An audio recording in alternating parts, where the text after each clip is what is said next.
추석에 아내 무덤 벌초하러 갔는데 아들이 저를 낭떠러지에. 절벽 아래로 굴러 떨어진 저는 가까스로 의식을 되찾고 위를 올려다봤습니다. 20m 위 절벽 끝에 아들 준호와 며느리 미선이가 서 있었습니다. 그런데 이상했습니다. 낭떠러지에서 사람이 떨어졌으면 아버지하고 소리치며 안절부절 못할 거 아닙니까?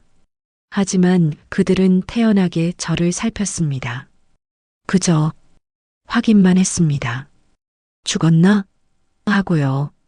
저는 말을 하려 했지만 목에서 소리가 나오지 않았습니다.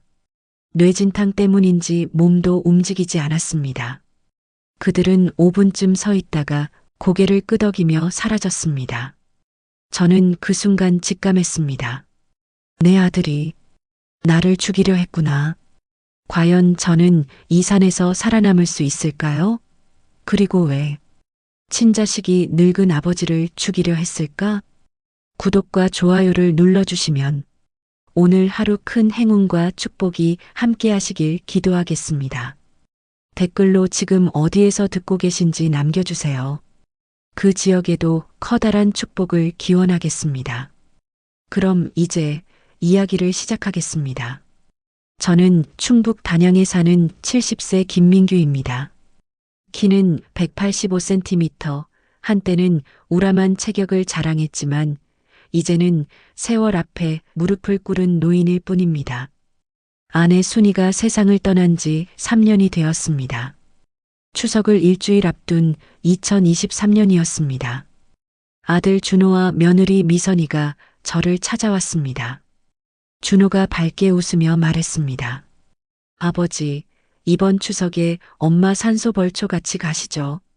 저는 반가운 마음에 대답했습니다. 오, 그래. 좋지. 오랜만에 가족끼리 나들이도 하고. 사실 저는 마음 한편이 기뻤습니다. 아들 내외는 평소 바쁘다며 연락도 잘 안 했거든요. 하지만 저는 그때 몰랐습니다. 이 제안이 제 운명을 바꿀 함정이 될 줄은. 2023년 9월 28일 목요일 추석 당일이었습니다. 아침 8시 아들의 차를 타고 충북 단양으로 향했습니다. 소백산 자락 해발 600m쯤 되는 곳에 아내의 산소가 있었습니다. 대대로 조상님들을 모셨던 곳이라 매우 높아 항상 힘든 곳이었습니다. 준호가 말했습니다. 아버지, 도착했습니다. 주차장에 차를 세웠습니다. 차에서 내리려는데 며느리 미선이 다정하게 말했습니다. 아버님, 산길이 험하니까 짐은 가볍게 하세요. 핸드폰이랑 지갑은 차에 두고 가시는 게 좋을 거예요. 산에서 떨어뜨리시면 찾기도 힘들잖아요. 저는 고개를 끄덕였습니다. 그래, 그럼 그렇게 하지. 저는 핸드폰과 지갑을 차 안에 두었습니다. 산소까지는 가파른 오르막길을 2시간 30분쯤 올라가야 했습니다. 저는 숨을 헐떡이며 말했습니다. 후, 힘드네. 준호가 저를 돌아보며 말했습니다. 아버지, 천천히 가세요. 드디어 산소에 도착했습니다. 저는 아내의 산소 앞에 무릎을 꿇고 말했습니다. 여보, 왔소? 벌초하러 왔소? 풀을 베기 시작했습니다. 산소 옆은 깎아지른 절벽이었습니다. 준호가 제 옆으로 다가오며 말했습니다. 아버지, 조심하세요. 여기 위험해요. 그때였습니다. 저는 놀라 소리쳤습니다. 아, 등 뒤에서 미는 느낌. 아들의 손이 제 등을 민 것 같았습니다. 순간 균형을 잃었습니다. 몸이 절벽 아래로 굴러 떨어지기 시작했습니다. 저는 비명을 질렀습니다. 으악, 쿵, 쿵쾅, 탁. 나뭇가지에 부딪히고 바위에 머리를 찍고 20m를 굴러 떨어졌습니다. 의식이 희미해졌습니다. 얼마나 지났을까요? 정신을 차리니 온몸이 찢어지는 듯 아팠습니다. 머리에서 피가 흐르고 오른쪽 다리도 금이 간 건지 움직일 때마다 극심한 통증이 왔습니다. 저는 신음했습니다. 으, 신음소리가 목에서 나오려 했지만 제대로 나오지 않았습니다. 고개를 들어 위를 올려다봤습니다.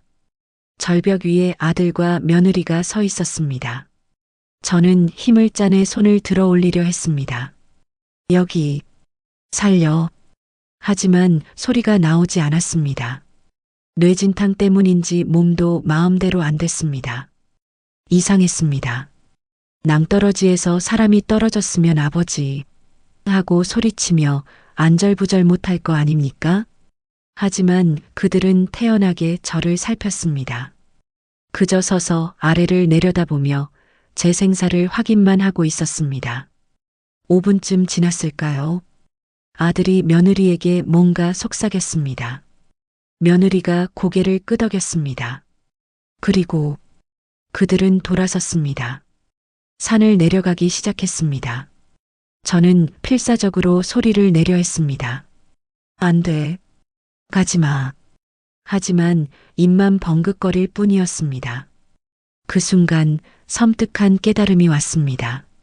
이건 사고가 아니었어. 날 죽이려 한 거야. 1시간쯤 지나 몸을 조금 움직일 수 있게 됐습니다. 주머니를 뒤졌습니다. 핸드폰도 지갑도 없었습니다. 저는 중얼거렸습니다. 맞다. 차에 두고 왔지. 이제야 깨달았습니다. 왜 핸드폰을 두고 가라고 했는지, 왜 그렇게 꼭 차에 두라고 했는지. 저는 목이 쉬도록 소리를 질렀습니다. 살려줘. 누구 없어요. 하지만 산은 고요했습니다. 9월 말, 낮에는 그럭저럭 견딜만 했지만 해가 지자 기온이 급격히 떨어졌습니다. 저는 떨며 중얼거렸습니다. 춥다. 낙엽을 긁어모아 몸 위에 덮었습니다. 밤 9시쯤 됐을까요? 바스락, 바스락. 뭔가 다가오는 소리가 들렸습니다. 저는 두려움에 떨며 물었습니다. 누구세요? 대답은 없었습니다. 인기척이 달갑지 않았습니다. 공포스러웠습니다. 아들이 날 죽이러 온 것이라면 으르렁 짐승이었습니다. 늑대인지 들개인지 멧돼지인지 알 수 없었습니다. 저는 소리쳤습니다. 저리가 꺼져. 주변에 있던 나뭇가지를 들고 휘둘렀습니다. 바스락거릴 때마다 막대기를 흔들고 소리를 질렀습니다. 짐승은 10m쯤 떨어진 곳에서 저를 지켜보고 있는 듯 했습니다. 밤새 잠을 잘 수 없었습니다. 나뭇가지를 움켜쥐고 보초를 서듯 깨어 있었습니다. 추위, 맹수, 극도의 두려움이 몰려왔습니다. 저는 혼잣말을 했습니다. 아들이 나를 죽이려 했어. 왜 그랬을까? 생각이 꼬리에 꼬리를 물었습니다. 그러다 문득 3일 전 일이 떠올랐습니다. 맞아. 3일 전. 벌초가기 3일 전인 9월 25일이었습니다. 며느리 미선이가 갑자기 찾아왔습니다. 미선이 밝게 웃으며 말했습니다. 아버님, 추석 선물로 옷을 사드리려고요. 같이 백화점 가실까요? 저는 놀라며 대답했습니다. 오, 그래. 웬일이야. 고맙구나. 웬일이지. 이런 적이 없는데. 우리 집은 2층입니다. 계단을 내려가는데 뒤에서 며느리가 따라왔습니다. 그때 갑자기 저는 소리쳤습니다. 등을 강하게 미는 느낌이 들었습니다. 저는 계단을 굴러 떨어질 뻔했습니다. 순간 손잡이를 꽉 잡아 버텼습니다. 저는 신음했습니다. 가까스로 넘어지지 않았습니다. 미선이 황급히 말했습니다. 아이고, 아버님. 죄송해요. 제가 발을 헛디뎠어요. 아버님도 넘어질 뻔하셨네요. 며느리는 황급히 저를 붙잡았습니다. 저는 숨을 고르며 말했습니다. 괜찮아, 괜찮아. 손잡이를 잡지 못했다면 저는 계단 아래로 굴러 떨어졌을 겁니다. 노인들은 계단에서 넘어지면 죽는 경우가 많습니다. 잘못했으면 죽을 뻔했습니다. 그때는 진짜 실수인 줄 알았습니다. 하지만 지금 생각해보니 그것도 고의였던 거 아닐까? 섬뜩한 생각이 들었습니다. 그렇다면 왜 날 죽이려 하는 거지? 다음 날 아침 9월 29일 금요일이었습니다. 해가 떠올랐습니다. 저는 중얼거렸습니다. 살았다. 일단 살았어. 발목을 보니 퉁퉁 부어 올라 있었습니다. 저는 결심했습니다. 마을로 내려가야 해. 희망을 품고 내려가려 했습니다. 아들에겐 못 가더라도 살려면 마을로 가야 했습니다. 한 발로 절뚝거리며 걷기 시작했습니다. 저는 신음했습니다. 아파. 30분쯤 걸었을까요? 앞에 미끄러운 돌이 있었습니다. 아침 이슬이 맺혀 있었습니다. 저는 주의하며 중얼거렸습니다. 조심해야. 하지만 왼쪽 발 하나로만 걷다 보니 균형을 잃었습니다. 저는 소리쳤습니다. 쿵. 왼쪽 발이 바위 사이에 끼면서 세게 넘어졌습니다. 저는 비명을 질렀습니다. 두 발이 모두 탱탱 부어 올랐습니다. 오른발 왼발 모두 심하게 접질렸는지 금이 갔는지 더 이상 디딜 수가 없었습니다. 저는 절규했습니다. 안 돼. 이제 두 다리를 모두 쓸 수 없게 됐습니다. 걸을 수도 없었습니다. 저는 절망했습니다. 끝인가? 고통 속에 절규했지만 산은 침묵했습니다. 저는 나무 밑에 누워 하늘을 봤습니다. 나는 아무도 반기지 않는 존재인가? 아들도 세상도 이제 그냥 끝낼까? 눈물이 흘러내렸습니다. 의식이 점점 흐려졌습니다. 죽는 게 맞다는 생각이 들었습니다. 이대로 삶을 포기하고 싶었습니다. 살아 무엇하나? 그날 오후 저는 기절하듯 잠들었습니다. 꿈속에서 아내 순이가 나타났습니다. 순이가 다정하게 말했습니다. 여보, 저는 울먹이며 말했습니다. 순이야, 나 여기 있어. 나 데려가. 아내가 고개를 저으며 말했습니다. 당신은 살아야 해요. 억울하지도 않아요? 당신의 삶을 사세요. 절대 포기하지 마세요. 저는 외쳤습니다. 순이야. 벌떡 깨어났습니다. 해가 지고 있었습니다. 둘째 날 밤이 다가오고 있었습니다. 저는 이를 악물었습니다. 살아내겠다. 새로운 나의 삶을 살겠다. 자식을 위했던 삶이 아닌 나의 삶을, 그리고 살아서 반드시 진실을 밝히겠다. 복수하겠다. 셋째 날 9월 30일 토요일이었습니다. 저는 삶의 의지를 담아 두 팔로 몸을 끌며 앞으로 나아갔습니다. 두 다리를 모두 쓸 수 없게 된 저는 이제 기어갈 수밖에 없었습니다. 끙끙. 1미터 가는데 5분이 걸렸습니다. 가시에 찢기고 돌에 긁히며 온몸이 상처투성이가 되었습니다. 저는 숨소리마다 결심을 새겼습니다. 살아야 해. 복수해야 해. 하지만 몸은 한계였습니다. 배가 고팠습니다. 이틀째 아무것도 먹지 못했습니다. 넷째 날 10월 1일 일요일이었습니다. 먹구름이 몰려왔습니다. 우르릉 콰광, 천둥이 치며 폭우가 쏟아졌습니다. 저는 신음했습니다. 온몸이 젖었습니다. 큰일이었습니다. 9월 말 10월 초의 찬비는 체온을 급격히 떨어뜨렸습니다. 덜덜덜. 이를 떨며 몸을 웅크렸습니다. 하지만 한편으론 물은 생명이었습니다. 저는 스스로를 다독였습니다. 긍정적으로 생각하자. 입을 벌려 빗물을 받아 마셨습니다. 꿀꺽, 꿀꺽. 사흘 동안 물 한 모금 못 마셨는데 빗물이 이렇게 달 수가 없었습니다. 큰 나무 밑으로 기어가 낙엽 속에 몸을 파묻었습니다. 팔로 디디기도 힘든 상황에서 할 수 있는 것은 고함 지르기였습니다. 계속 살려달라고 소리를 질렀습니다. 저는 목이 터져라 소리쳤습니다. 살려주세요. 사람 살려. 목이 쉬어 더 이상 소리가 나오지 않았습니다. 그날 밤 열이 올랐습니다. 저는 헛소리를 했습니다. 춥다. 덥다. 오한과 고열이 반복됐습니다. 의식이 오락가락했습니다. 환각이 보이기 시작했습니다. 준호야, 왜 그랬니? 순이야, 추워. 다섯째 날 10월 2일 월요일이었습니다. 기적적으로 눈을 떴습니다. 배가 고팠습니다. 닷새째 아무것도 먹지 못했습니다. 더 이상 버틸 힘이 없자 풀을 뜯어 입에 넣어봤습니다. 저는 뱉어내며 말했습니다.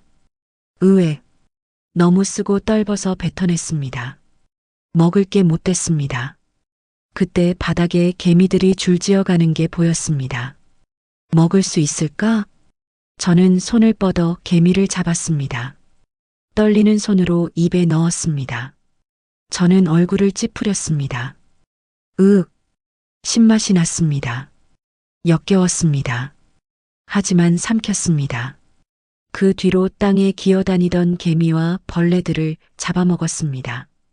개미 딱정벌레, 콩벌레. 콩벌레는 고름을 먹는 것 같았습니다. 저는 눈물을 흘리며 중얼거렸습니다. 이건 사람이 할 짓이 아니야. 자괴감이 들었습니다.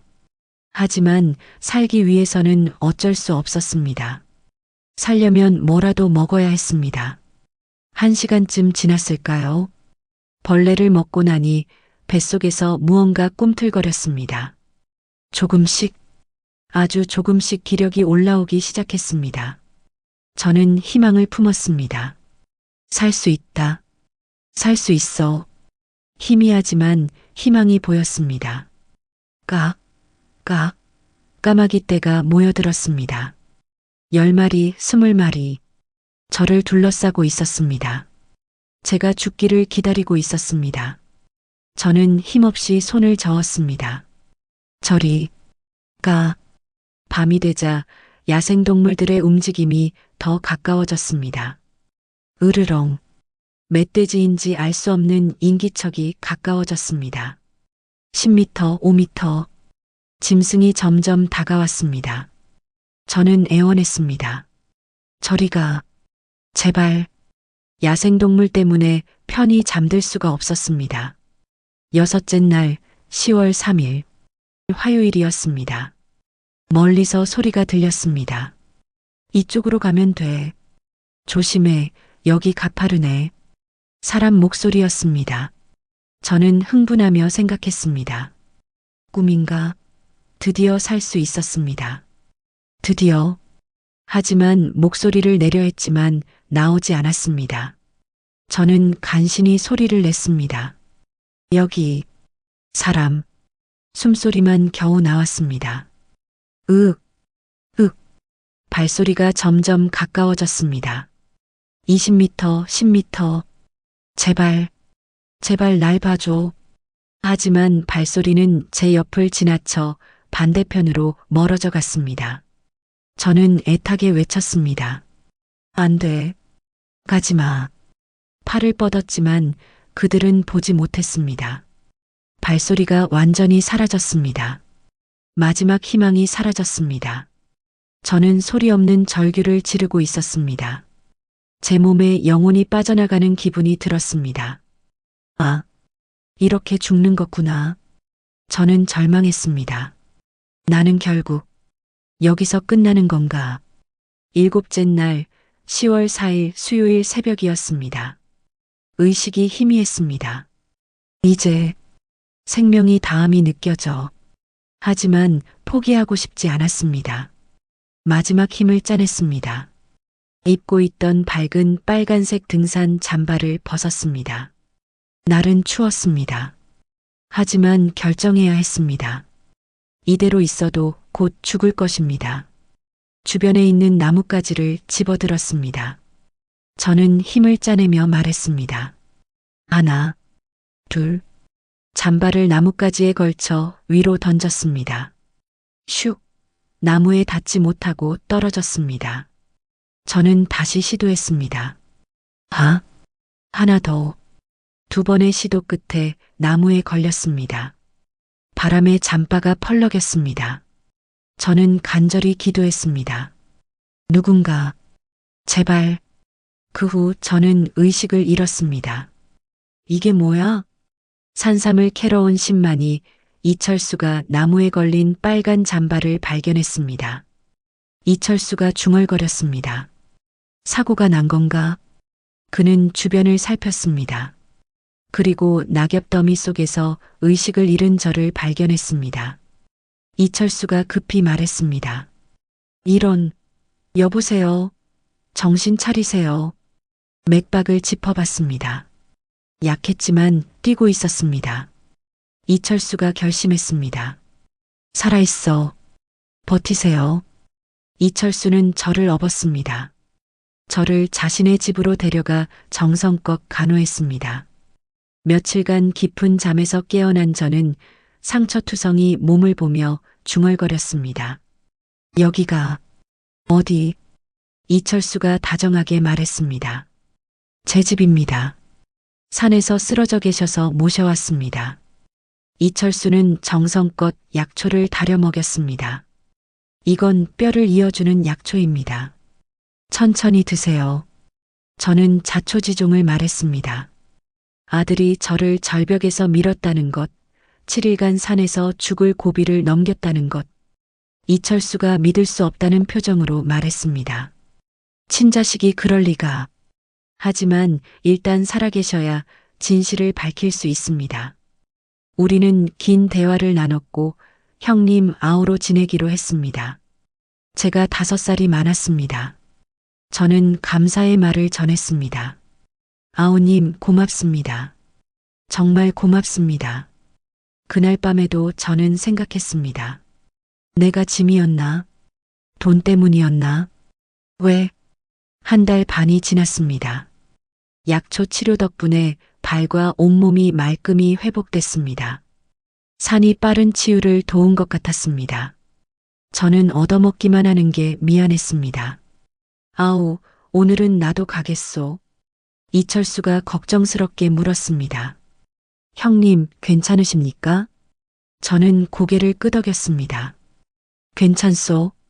나도 도와야지. 쉽게 보고 따라 올라갔는데 약초 캐는 산은 더 험했습니다. 나이 먹고 운동을 하지 않아 체력은 더 없었습니다. 걷다 보니 무릎 관절이 끊어질 듯 아팠고 다리가 굽혀지질 않았고 내리막에선 다리가 덜덜 떨렸습니다. 숨은 차올랐습니다. 신만이 이철수가 말했습니다. 괜찮습니다. 쉬십시오. 하지만 저는 고개를 저었습니다. 아니요, 나도 도와야 합니다. 나는 도움이 되고 싶습니다. 저는 삶의 의미를 곱씹었습니다. 죽고 싶었던 이유는 나를 반기는 이가 없어서였다. 하지만 살 이유는 반기든 반기지 않든 나는 내 삶을 살고 내 보금자리를 만드는 것이다. 몇 달이 지났습니다. 시간이 흐르며 무릎 통증은 조금씩 줄고 근육이 붓기 시작했습니다. 제 몸은 천천히 달라지고 있었습니다. 다리에 장근육이 생겼습니다. 노동과 약초 생활 덕분에 저는 눈에 띄게 달라졌습니다. 체중은 90kg에서 10kg 줄었고 전신은 근육으로 단단해졌습니다. 저는 거울을 보며 중얼거렸습니다. 예전과는 다르다. 내 몸이 나를 다시 일으켜 세웠다. 점점 자신감을 얻었습니다. 30대로 돌아간 기분이었습니다. 어느 날 산을 오르다 움막에 사는 노인을 만났습니다. 80대로 보이는 노인이 허름한 움막에서 홀로 살고 있었습니다. 제가 물었습니다. 할아버님, 여기서 어떻게 사십니까?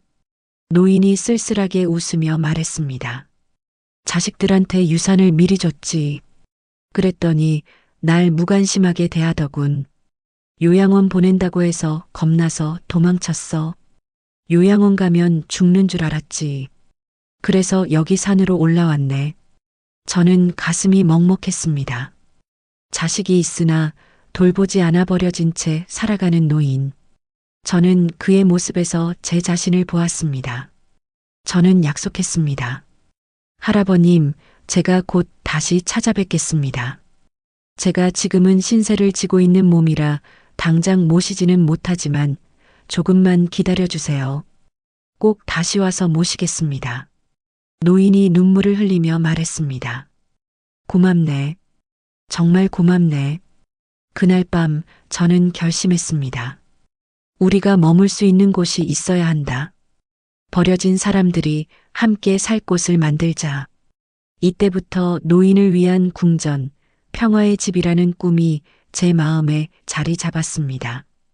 어느 날 산속에서 약초를 캐던 중 멀리서 신음소리가 들렸습니다. 으윽! 저는 본능적으로 그 소리를 따라갔고 그 과정에서 10만이아우와 떨어졌습니다. 그곳에는 낙상으로 3일간 방치된 젊은이가 있었습니다. 죽기 직전의 상태였습니다. 젊은이가 간신히 말했습니다. 도와주세요. 사흘째, 물도. 혼자 등산 왔다가 미끄러진 것이었습니다. 산속이라 핸드폰도 안 되고 배터리도 금방 사라져 꺼지고 말았다고 했습니다. 저는 그를 들쳐업고 산을 내려오기 시작했습니다.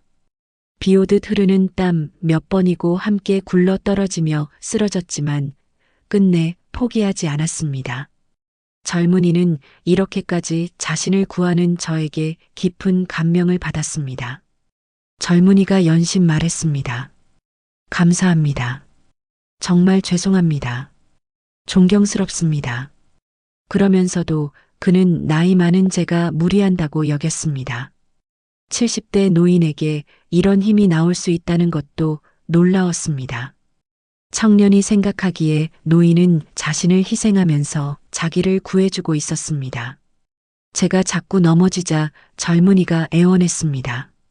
저를 두시고 먼저 내려가세요. 아무래도 함께 내려가는 건 무리인 것 같아요. 저는 이를 악물었습니다.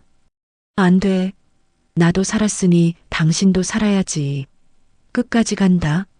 저는 7일간 절벽 아래서 죽음과 싸웠던 그때를 떠올렸습니다. 누군가 저를 구해줬기에 지금 여기 있는 것입니다. 이제는 제가 구해줄 차례였습니다. 그러면서 생각했습니다. 10만이아우가 나를 위해 이런 희생을 치렀겠구나. 젊은이를 무사히 집으로 데려왔습니다. 저는 체력이 많이 좋아졌는지 상처는 많이 났지만 오히려 몸이 더 가벼웠습니다. 젊은이는 강대현이라는 이름의 32세 대기업 홍보팀 과장이었습니다. 다음 날 기력을 회복한 대현이 제게 말했습니다. 어르신, 저는요. 대현은 아버지가 없었고 엄마에게 어린 시절 버려진 경험을 털어놓았습니다. 저는 눈시울이 붉어졌습니다. 버림받은 사람들이 참 많구나. 다음 날 그는 눈물로 고백했습니다. 어르신을 아버지라 부르면 안 될까요? 제게는 진짜 아버지가 없습니다. 엄마는 저를 버렸고 아버지는 누군지도 모릅니다. 어르신은 제 목숨을 구해주셨습니다. 저에게 아버지가 되어주세요. 저는 놀랐습니다. 천천히 그의 어깨에 손을 얹었습니다. 좋아요. 이제 나도 아들이 없어. 자네가 원한다면 내가 아버지가 될게. 저는 몰랐습니다. 얼마나 든든한 진짜 아들을 얻었는지요. 이 일로 저는 후에 엄청난 도움을 받게 됩니다. 저는 10만이의 운동을 따라하기 시작했습니다. 이철수가 말했습니다. 체력을 기르기 위해 매일 훈련합니다. 약초를 캘 때 돌을 지고 산을 오르내리며 심폐를 단련하고 무거운 도구를 다루었습니다. 제 몸은 말처럼 단단해졌습니다. 죽음에서 살아 돌아온 제 정신도 흔들리지 않는 강철로 바뀌었습니다. 저는 늘 자신에게 물었습니다. 왜 나를 죽이려 했을까? 돈 때문만은 아니다. 나는 보증금 500만 원, 월세 40만 원에 사는 노인일 뿐이다. 국민연금도 한 달에 40만 원. 그렇다고 내가 짐이 되지도 않는다. 따로 살면서 무슨 짐이란 말인가? 내 존재가 싫은 것인가? 그러다 문득 아내의 생전 마지막 말이 번쩍 떠올랐습니다. 아내가 불안한 표정으로 말했던 게 기억났습니다. 여보, 애들이 자꾸 나한테 생명보험 들라잖아요. 난 불안해. 모든 퍼즐이 맞춰졌습니다. 저는 깨달았습니다. 그래, 보험 때문이었구나. 나를 죽이려 한 이유가 그것이었구나. 분명 나 몰래 보험을 들어놨을 것이다. 진실을 밝히고 복수를 완성하겠다고 결심했습니다. 2023년 9월 28일 추석, 사고 발생 후 8개월이 지났습니다. 2024년 6월이었습니다. 약초로 번 돈을 이철수는 내게 나눠줬습니다. 저는 사양했지만 이철수는 절대 받지 않았습니다. 이철수가 단호하게 말했습니다. 형님이 받으셔야 합니다. 저는 고마운 마음에 모든 생활비를 제가 내겠다고 했습니다. 그리고 아우에게 최신형 고급 핸드폰을 선물했습니다. 산속에서도 잘 터진다고 좋아하는 모습을 보니 저도 기뻤습니다. 그래도 돈이 꽤 남았습니다. 약초로 월급쟁이 이상의 돈이 벌리는 것이 신기했습니다. 저의 몸과 정신은 모든 준비가 끝났습니다. 서울로 돌아가기 전 저는 양아들 대연에게 연락했습니다. 대연이 전화를 받았습니다. 아버지, 무슨 일이세요? 저는 말했습니다. 아들아, 내가 너한테 부탁이 있다. 저는 대연에게 자신의 보험에 관한 것을 알아봐 달라고 부탁했습니다. 대연이 대답했습니다. 제가 도와드리겠습니다. 저희 회사 법무팀에 아는 변호사가 있습니다. 며칠 후 대연이 심각한 표정으로 전화했습니다. 아버지, 큰일 났습니다. 제가 물었습니다. 무슨 일이야? 대연이 충격적인 사실을 말했습니다. 아버지가 이미 사망 처리됐습니다. 저는 놀라 물었습니다. 뭐? 대연이 설명했습니다. 준호 씨가 사고 발생 8일 후인 2023년 10월 6일에 실종 신고를 했습니다. 그리고 6개월 후인 2024년 4월에 사망 추정으로 보험금 3억 원을 받았습니다. 저는 충격을 받았습니다. 그럼 나는 이미 죽은 사람이란 말이냐? 대연이 대답했습니다. 네. 법적으로는 사망 처리됐습니다. 그리고 제가 물었습니다. 그리고 대연이 말했습니다. 준호 씨가 그 돈으로 강남 대치동에 15억짜리 아파트를 샀어요. 보험금 3억에 은행 대출 12억을 받아서요. 그리고 외제차도 한 대 샀습니다. BMW 7 시리즈요. 저는 주먹을 불끈 쥐었습니다. 내 목숨값으로 집을 사고 차를 샀다고? 대연이 조심스럽게 말했습니다. 아버지, 지금 무작정 들이닥치시면 안 될 것 같아요. 제가 물었습니다. 왜? 대연이 설명했습니다. 준호 씨가 발뺌할 수 있어요. 아버지가 스스로 산에 남으셨다고 주장하면, 그리고 증거가 없으면 입증하기 어렵잖아요. 저는 고개를 끄덕였습니다. 그럼 어떻게 해야 하지? 대연이 말했습니다. 한 번에 뒤통수를 강하게 쳐야 합니다. 그러려면 우선 증거를 모아야 해요. 확실한 증거 없이는 오히려 준호 씨만 빠져나갈 수 있습니다. 대연이 말을 이었습니다. 필요한 증거는 이래요. 첫째, 그날 벌초간 사내 주차장 CCTV. 둘째, 준호 씨의 핸드폰과 컴퓨터 검색 기록. 셋째, 보험 가입 시점과 계약 내용. 넷째, 3일 전 계단에서 밀린 사건. 하지만 이건 증거가 없습니다. 저는 고개를 끄덕였습니다. 좋아. 일단 증거부터 모으자. 그리고 완벽하게 준비해서 한 방에 끝내자. 대연이 말했습니다. 아버지, 거기서 좀 더 편히 쉬고 계세요. 제가 증거 수집부터 알아서 할게요. 대연은 즉시 움직였습니다. 첫째, 단양 소백산 주차장 관리사무소를 찾아갔습니다. 대연이 정중하게 말했습니다. 안녕하세요. 2023년 9월 28일 추석 당일 CCTV 영상을 확인하고 싶습니다. 관리인이 귀찮은 듯 대답했습니다. 안 됩니다. 대연이 설명했습니다. 제 아버지가 실종되신 건데요. 관리인이 퉁명스럽게 말했습니다. 안 된다니까요. 대연이 애원했습니다. 하지만 관리인이 화를 냈습니다. 나가세요. 안 됩니다. 귀찮게 하지 말고 나가세요. 관리인은 무작정 거절했습니다. 불친절하게 귀찮은 듯이 어떤 설명도 어떤 정보도 주지 않았습니다. 그저 안 된다는 말만 반복했습니다. 대연은 당황했습니다. 어떻게 하지? 대연은 고민했습니다. 증거가 없으면 아버지가 위험합니다. 하지만 방법이 없었습니다. 대연은 포기한 듯 관리사무소를 나왔습니다. CCTV를 못 보면 아버지를 도울 수 없는데 대연은 차에 앉아 생각에 잠겼습니다. 어떻게 하지? 어떻게?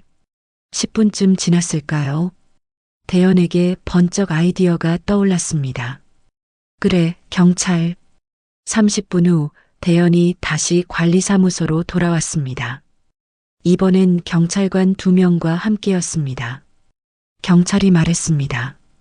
관리자님, 저희 단양경찰서에서 왔습니다. 실종 사건 관련 조사 중입니다.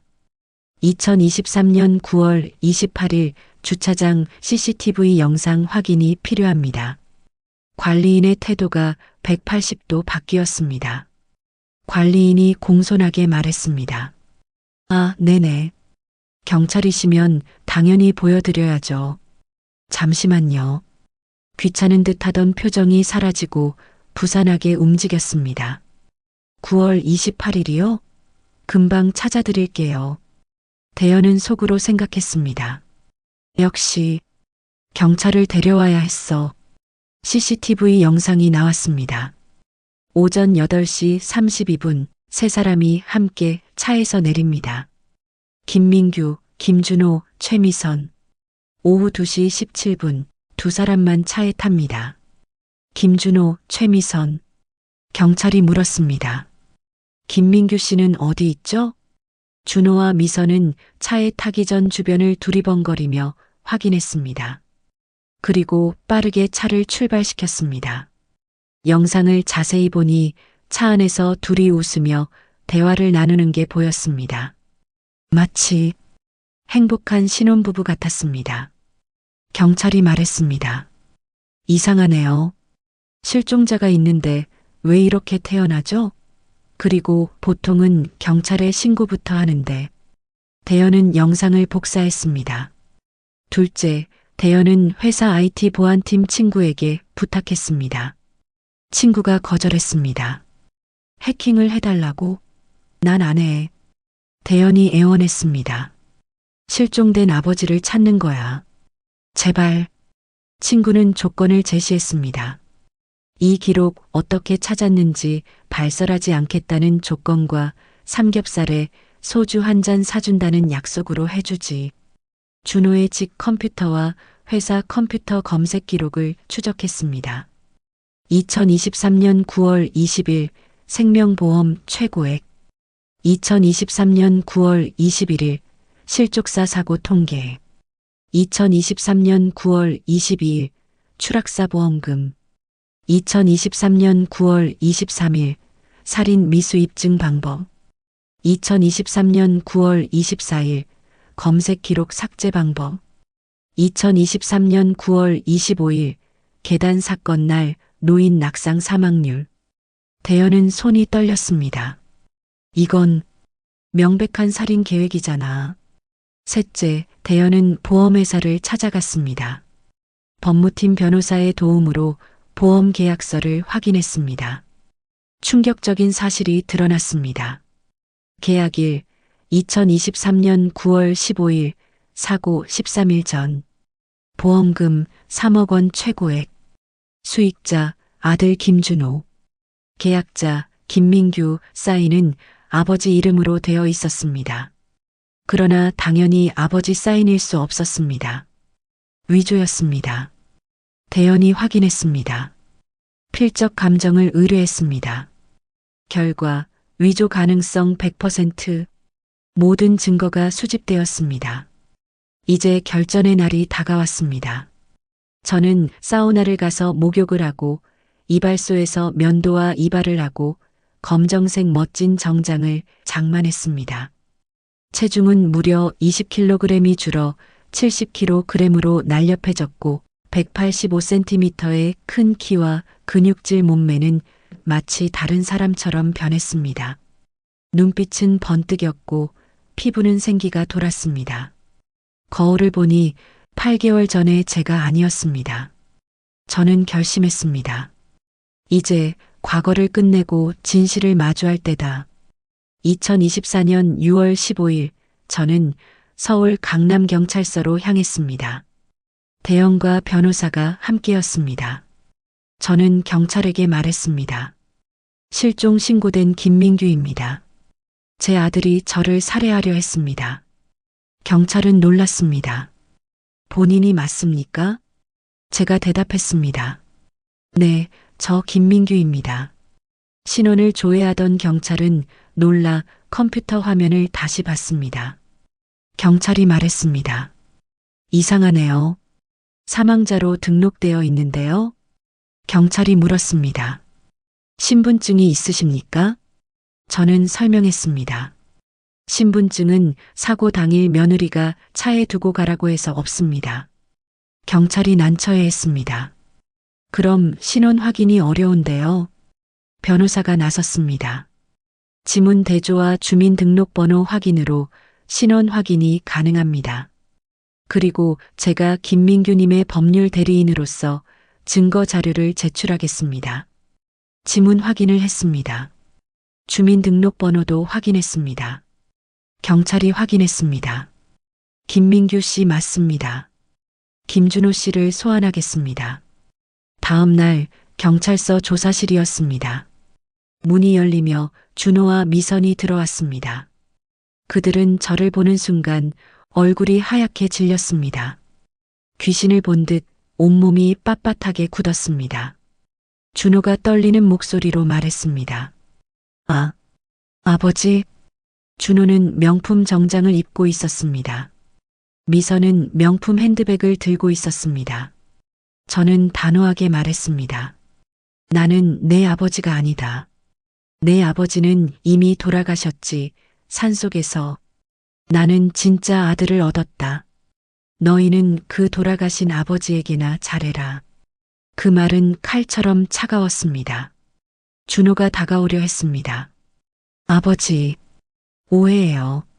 저는 손을 들어 막았습니다. 가까이 오지 마라. 저는 냉정하게 말했습니다. 아주 좋은 집으로 이사했구나. 내 목숨값 3억 원으로 15억짜리 아파트를 사고 BMW까지 샀다며? 준호의 얼굴이 굳어졌습니다. 어쩌나? 이제 살아 돌아왔으니 보험금을 반납해야 할 텐데. 준호는 그 말에 저를 만났을 때 굳어진 얼굴보다 더 굳어졌습니다. 집은 팔려고 내놔도 바로 나가지도 않을 것이고, 차는 팔면 새 차여도 중고차가 되어 얼마 못 받을 것이고 빚더미에 앉게 된 겁니다. 조사가 시작됐습니다. 형사가 물었습니다.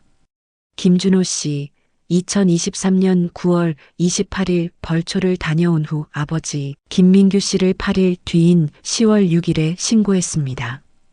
왜 바로 신고하지 않으셨습니까? 준호가 더듬거렸습니다. 그게 혼자 사시니까 며칠 연락 안 되는 게 이상하지 않았어요. 그게 말이 되나요? 준호는 횡설수설했습니다. 형사가 추궁했습니다. 그런데 주차장 CCTV를 보니 세 분이 함께 올라가시고 두 분만 내려오셨던데요. 준호가 변명했습니다. 아버지가 산에 더 있고 싶다고 하셔서. 형사가 준호의 컴퓨터 검색 기록을 내밀었습니다. 이건 뭡니까? 9월 20일부터 25일까지 생명보험, 실족사, 추락사, 보험금 이런 검색을 하셨는데요. 준호의 얼굴이 굳어졌습니다. 그건 아버지 보험 때문에. 형사가 계속 물었습니다. 그럼 9월 15일 아버지 동의 없이 3억 원짜리 생명보험을 들었어요. 서명을 위조해서 가입한 것은요? 필적 감정서가 제출됐습니다. 아버지 서명이 아니던데요? 준호가 당황했습니다. 저는 준호가 갑자기 미선을 바라보며 소리쳤습니다. 이 사람이 시켰어요. 당신이 보험금 타자고 했잖아. 나는 하기 싫었어. 미선이 벌떡 일어나 소리쳤습니다. 당신이 먼저 대치동 아파트 사려면 돈이 필요하다고 했잖아. 당신이 검색한 거 다 있는데 지금 나한테 뒤집어 씌우려고? 준호가 소리쳤습니다. 아니야. 당신이. 미선이 반박했습니다. 당신이 절벽에서 밀었잖아. 준호가 외쳤습니다. 당신이 이번엔 당신 차례야라고 했잖아. 계단은 내가 했으니 산에서는 당신이 하라고. 둘이 서로를 비난하며 싸우기 시작했습니다. 형사가 냉정하게 말했습니다. 그만하십시오. 두 분 모두 공모한 것이 명백합니다. 김준호, 최미선. 두 분은 존속살해, 미수, 보험 사기 혐의로 긴급 체포하겠습니다. 보험회사도 즉시 움직였습니다. 보험사 직원이 통보했습니다. 3억 원 보험금 지급이 부정 수령으로 확인됐습니다. 전액 환수 절차를 진행하겠습니다. 준호와 미선은 패닉에 빠졌습니다. 준호가 절규했습니다. 그럼 아파트는 어떻게 해요? 미선이 울부짖었습니다. 은행 대출 12억 원을 어떻게 갚아요? 보험사는 냉정했습니다. 아파트 압류 절차를 진행하겠습니다. 사기 수령 금액 3억 원과 법정 이자를 포함해 총 3억 5천만 원을 환수합니다. 검찰도 움직였습니다. 검사가 선언했습니다. 범죄 수익 은닉 및 몰수에 관한 특례법에 따라 보험금으로 취득한 모든 재산을 몰수하겠습니다. 형사가 목록을 읽어 내려갔습니다. 강남 대치동 아파트 15억 원, BMW 7시리즈 1억 2천만 원, 명품 가방 및 액세서리 일체, 그 외 보험금으로 구입한 모든 재산. 준호 내외가 샀던 강남 대치동 15억짜리 아파트는 압류됐습니다. 외제차도 압류됐습니다. 명품 가방, 시계, 모든 것이 압류됐습니다. 그들은 모든 것을 잃었습니다. 2024년 9월 서울중앙지방법원 재판이 시작됐습니다. 저는 증언대에 섰습니다. 제 아들이 저를 밀었습니다. 그리고 아들 내외는 제가 정신이 있는 줄 몰랐겠지만 저는 그들을 보고 있었습니다. 이 말을 들은 김준호와 며느리는 얼굴이 벌개졌습니다. 저는 계속 말했습니다. 그리고 절벽 아래를 내려다보며 제가 죽었는지 확인했습니다. 낭떠러지에서 제가 떨어졌는데도 아버지하고 소리치지도 않았습니다. 안절부절하지도 않았습니다. 태연하게 저를 살폈습니다. 구조 요청도 하지 않고 그대로 떠났습니다. 7일간 산에서 죽을 고비를 넘기며 벌레를 먹으며 살아남았습니다. 방청객들이 소란스러워졌습니다. 욕이 나왔습니다. 눈물을 흘리는 사람도 있었습니다. 판사가 정숙을 요청했습니다. 그런데 그들은 제 목숨값으로 집을 사고 차를 샀습니다. 재판장이 판결을 내렸습니다. 피고인 김준호, 징역 12년. 피고인 최미선, 징역 10년. 두 사람은 계획적이고 치밀하게 존속살해를 시도했으며 이는 인륜을 저버린 중대한 범죄입니다. 또한 보험금을 부정 수령하여 고가의 부동산과 차량을 취득함으로써 범죄 수익을 은닉하려 했습니다.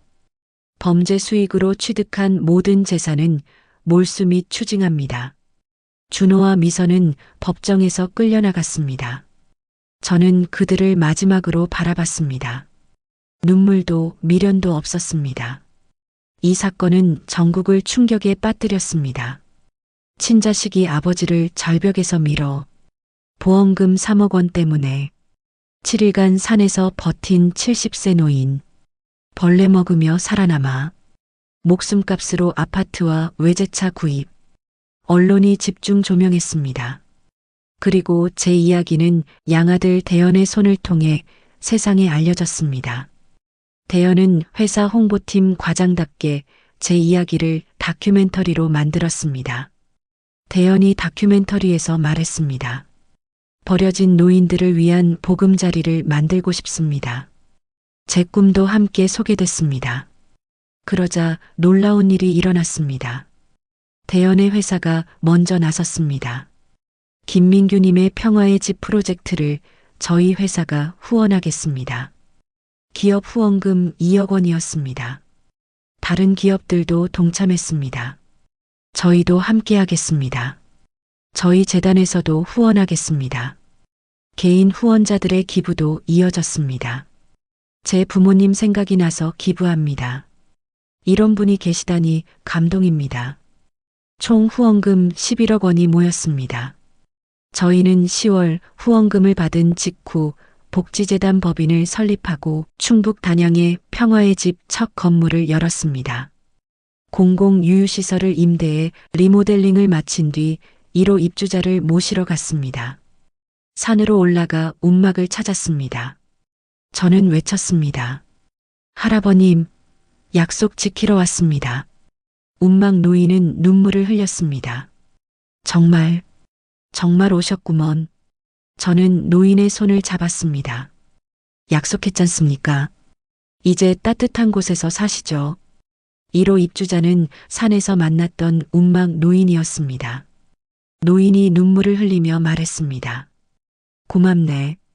정말 고맙네. 2호는 10만이 이철수였습니다. 3호는 저 자신이었습니다. 양아들 대연도 사회이사로 참여했습니다.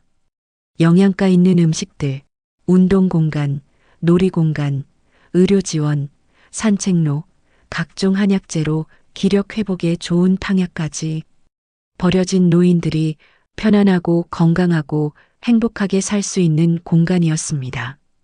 저는 서초동에 있는 삼성본사로 갔습니다. 무작정 갔습니다.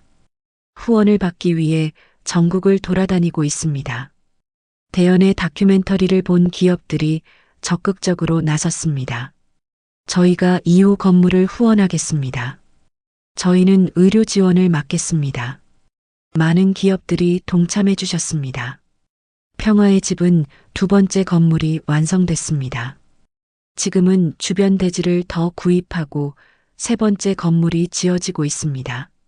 저는 10만 이하우 양아들과 함께 전국을 돌며 외롭고 어려운 버림받은 노인들을 찾았습니다. 입주 노인 20명. 2025년 추석 평화의 집에서 노인들과 함께 송편을 빚으며 저는 눈시울을 붉혔습니다. 저는 중얼거렸습니다. 내가 왜 살았는지 이제 알겠습니다. 내가 밀렸던 그날이 이 집을 세울 이유였습니다. 10만이 이철수가 물었습니다. 형님, 아들을 용서할 생각은 없으십니까? 저는 고개를 저었습니다. 죽은 아들에게 더 이상 복수해서 뭐해. 여기 살아있는 아들은 대연이가 있는데 이제 나는 내 삶을 살 거요. 이 노인들과 함께. 양아들 대연이 다가왔습니다. 아버지, 서초동 삼성본사에서 추가 후원 제안이 왔습니다. 4호 건물을 지을 수 있을 것 같습니다. 저는 웃으며 고개를 끄덕였습니다. 그래, 더 많은 노인들을 모시자. 버려진 이들에게 따뜻한 집을 만들어주자. 움막 노인이 제 손을 잡았습니다. 원장님, 나 같은 노인을 받아줘서 고마워요. 저는 노인의 손을 꼭 잡았습니다. 아닙니다. 우리 모두 함께 사는 겁니다. 어느 날 한 노인이 말했습니다. 원장님은 천사입니다. 저는 고개를 저었습니다. 아닙니다. 저도 버려진 사람이었습니다. 죽음의 문턱에서 누군가 저를 살려줬습니다. 이제 제가 갚을 차례입니다. 다음 날 오전, 저는 아내의 산소를 찾았습니다. 절벽 아래로 굴러 떨어졌던 그곳이었습니다. 저는 아내의 산소 앞에서 말했습니다. 여보, 당신 말이 맞았소. 내 삶을 살고 있소. 자식을 위한 삶이 아니라 나를 위한, 그리고 이 노인들을 위한 삶으려. 바람이 불어왔습니다. 마치 아내가 대답하는 것 같았습니다. 저는 아내의 산소 앞에 무릎을 꿇고 앉았습니다. 여보, 우리 아들. 아니, 이제 남이 된 그 사람은 감옥에 있소. 12년형을 받았소. 미워하지는 않소. 다만 슬프오. 하지만 나는 새로운 아들을 얻었소. 정말 좋은 아들을 얻었소. 그리고 20명의 가족을 얻었소. 버려진 노인들이지만 우리는 서로를 의지하며 살고 있소. 나는 이제 행복하오. 진짜 내 삶을 살고 있소. 바람이 얼굴을 스쳐 지나갔습니다. 마치 순이의 손길 같았습니다. 저는 막걸리 한 잔을 마신 뒤 천천히 내려왔습니다. 저의 친구들이 있는 평화의 집으로 갑니다. 저 김민규는 절벽 아래 7일간의 지옥에서 살아남았습니다. 그리고 깨달았습니다.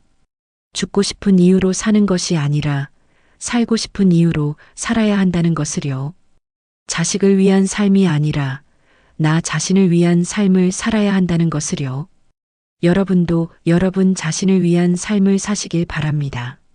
그리고 혹시 주변에 외롭고 버려진 노인이 계시다면 따뜻한 관심 한번 보내주세요.